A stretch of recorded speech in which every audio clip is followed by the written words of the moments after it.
guys, what's up? Welcome to week 1 of the Axiom Success Challenge. My name is Mike Hildebrand. I'm the Area Director of Fitness, and we are extremely excited to be taking this journey with you. So for some of you who've done the challenge before, and you're just doing this for added accountability and hopefully to see some of those great results again.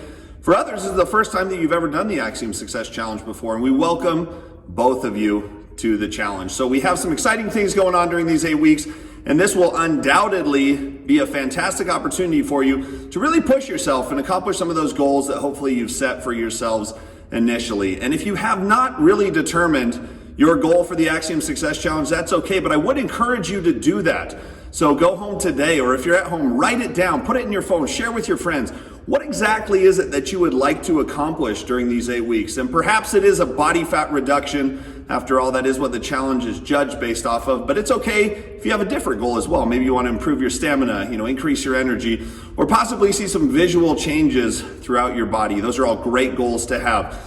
But what I want to talk about this week as we bring you a new tip each week to help you with your fitness goals.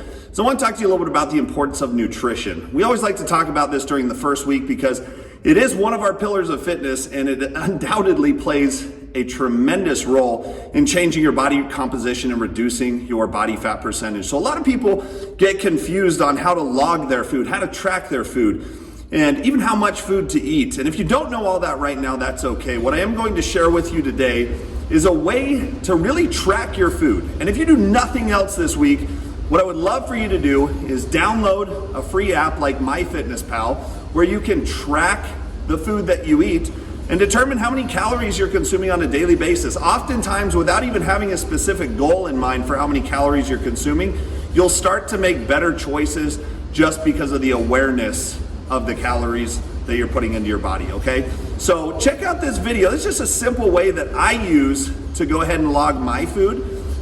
Very important that you have that app where you can track your food, and it's also important that you get a food scale. I would definitely recommend that as a valuable investment for you to make sure that you're accurate when you're tracking your food. There's so many challenges that come with guesstimating, and for most people, we just don't move enough and we're not active enough to be able to afford that error margin when it comes to guesstimating.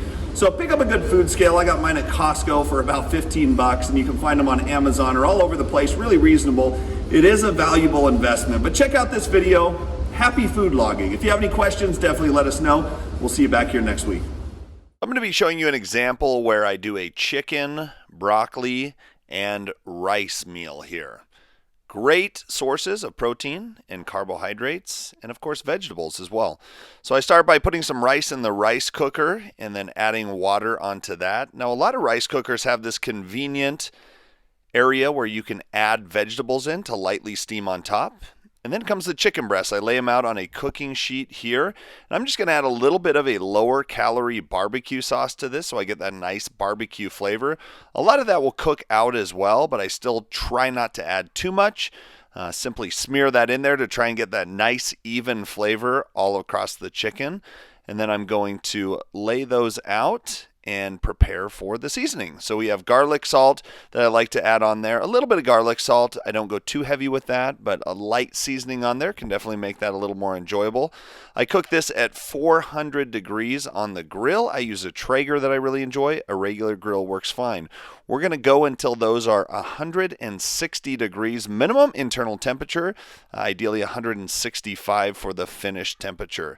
Then for the rice, simply put your Tupperware on the scale, tare your scale, and pour on the desired amount of rice that you have onto the scale. And then we can go ahead and weigh our vegetables as well onto the scale. So make sure that you're accurate with the amount that you're putting in there, and then you can easily track that.